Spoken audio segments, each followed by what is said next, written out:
to Unit 401088, Bioscience for Midwifery Practice.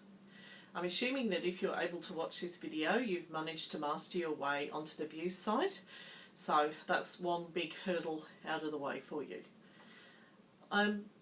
With this unit, and with most units that I have, I tend to like to put a introductory video there just to sort of help you get your head around what's expected of you in the unit and what's happening.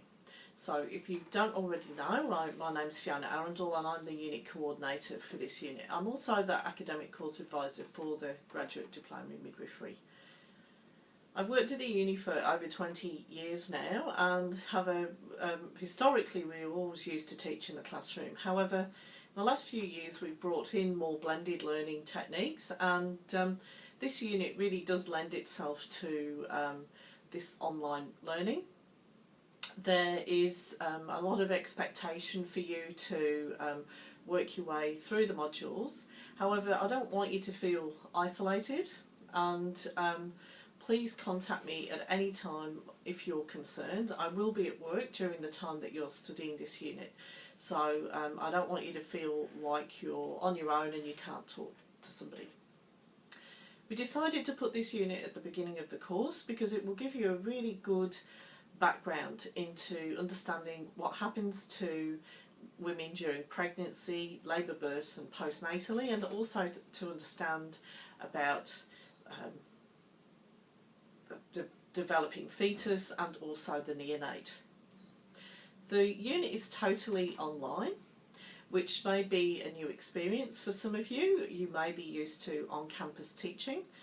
Hopefully some of you have studied recently though and had experience of online learning activities. However, this one is totally reliant on you looking at the activities that are online. The course actually starts on the 12th of January, but I will be on campus on the 8th of January. So if you want to communicate with me, I will be around then. I have to warn you that the unit is really quite intense, and I would advise you not to be taking on extra workload in this period. In fact, if you can take a bit of annual leave or reduce your workload a little bit at work, then that might be a wise thing to do. The course is, or the unit is presented over 5 weeks, and to sort of make it a little bit more logical, we've put it into 5 modules. They are the female reproductive system, fertilisation and embryology and fetal development and the placenta. I do want to warn you with this, some of these areas are massive and really could literally be a unit all to themselves. So if you do some pre-reading, please probably don't overly read in these areas. You could read about the female reproductive system, but as you notice when you get your textbooks, just fetal development alone could probably take up about 150 pages of your textbook, and I do not expect you to know stuff to that level.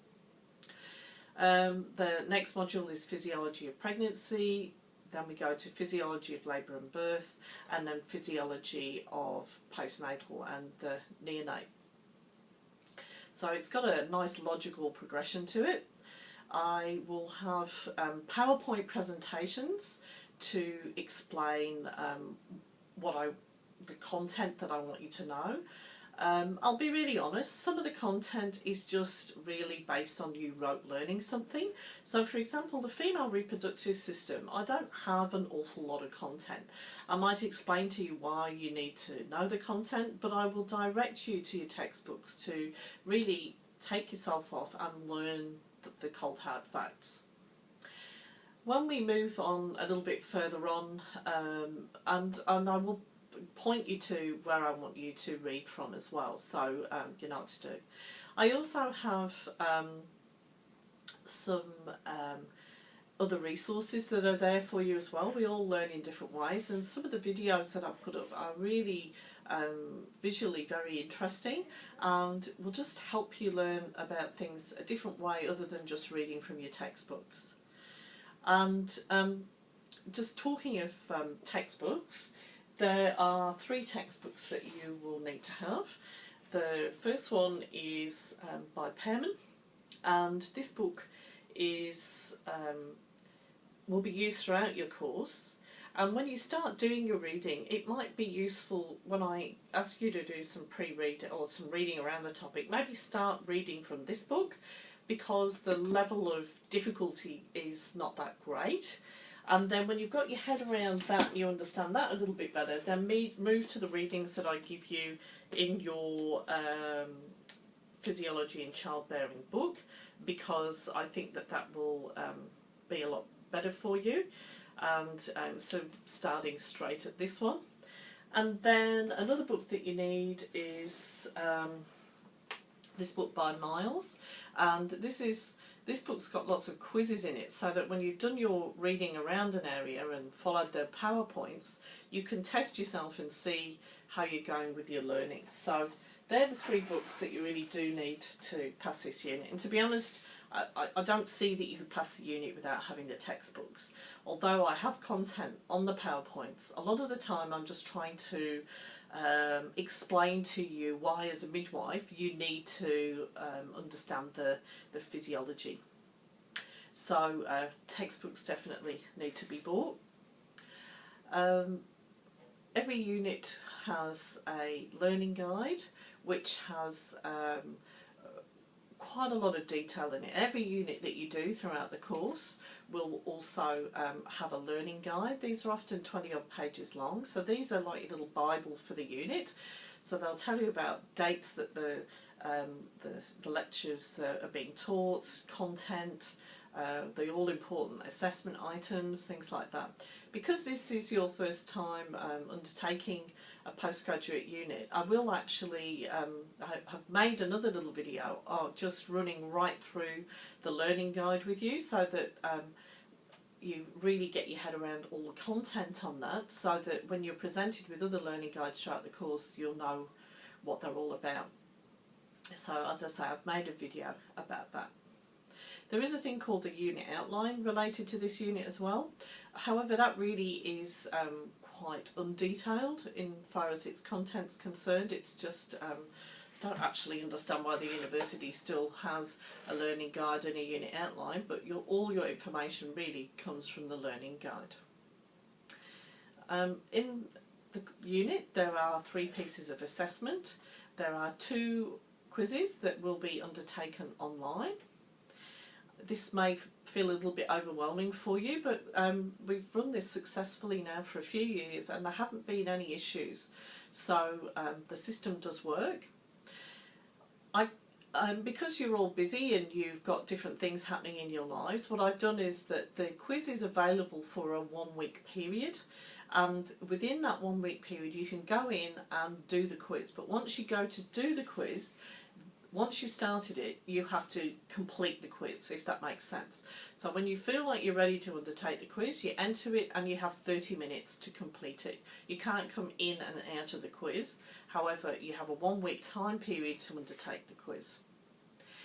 You will also have to undertake an exam, and this will be on campus between the 12th and the 18th of February. We don't have a specific date yet, but you are required to attend campus to undertake the exam. There are some exceptional circumstances where this is something that you're just not able to do, and if you can provide reason to me why you're unable to attend, I can organise an alternative. However, it is a university expectation that you are on campus doing the exam. I feel like I've flown through that. Normally I'd seem to waffle on for a little bit longer than that. I think the main thing is that even though you're off campus, that you must feel like you can contact me at any time. You can phone me up and talk to me if you want, but I can't guarantee I'm always going to be in my office, so please leave a message on my phone if you do phone me. But I would also recommend that maybe your initial thing might be to email me, because then you have a record of the fact that you were trying to contact somebody, and maybe from that email, I'll phone you and we'll talk about whatever you want to talk about. Just anecdotally, yes, the unit does have a lot of content, but we do have ways of looking to see how people engage with the unit, how often they go in, how, undertake quizzes, look at all the different videos and things that we have. And to be honest, engagement with unit equals passing the unit. So you really, if you're worried that it's all just going to be too much for you, if you engage with it, then you'll be successful. Anyway, good luck, and I'm looking forward to seeing you.